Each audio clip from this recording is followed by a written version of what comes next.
Et bonjour Elisabeth. Bonjour Elisabeth. Bonjour Cécile, bonjour à tous. Bon, alors Elisabeth, on va revenir un petit peu sur ce qui nous concerne là directement, de façon beaucoup plus concrète et prosaïque. C'est ce qui est un produit essentiel, parce qu'il y a un cafouillage autour de ça. Hein. Ouais.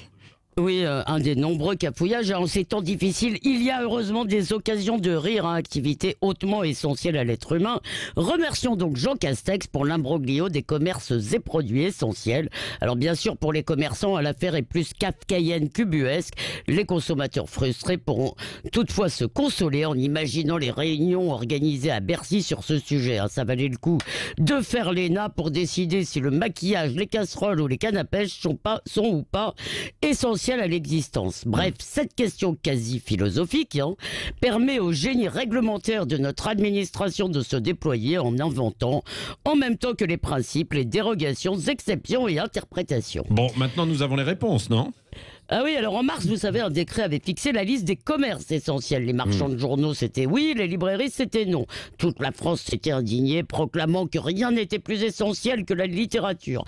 Cette fois, face à la révolte des petits commerces, le gouvernement a dû préciser les règles, c'est-à-dire les rendre illisibles pour le commun des mortels et pratiquement inapplicables pour les grandes surfaces.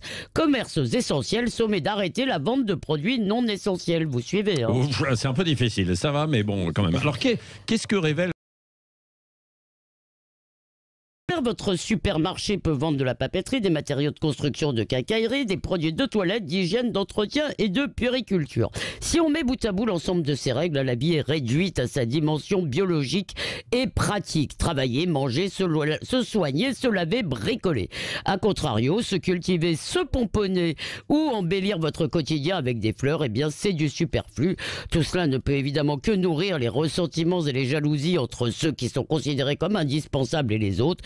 Ça montre au passage que derrière nos prétentions au détachement des choses matérielles, à la sobriété écologique, nous continuons à nous définir par ce que nous consommons.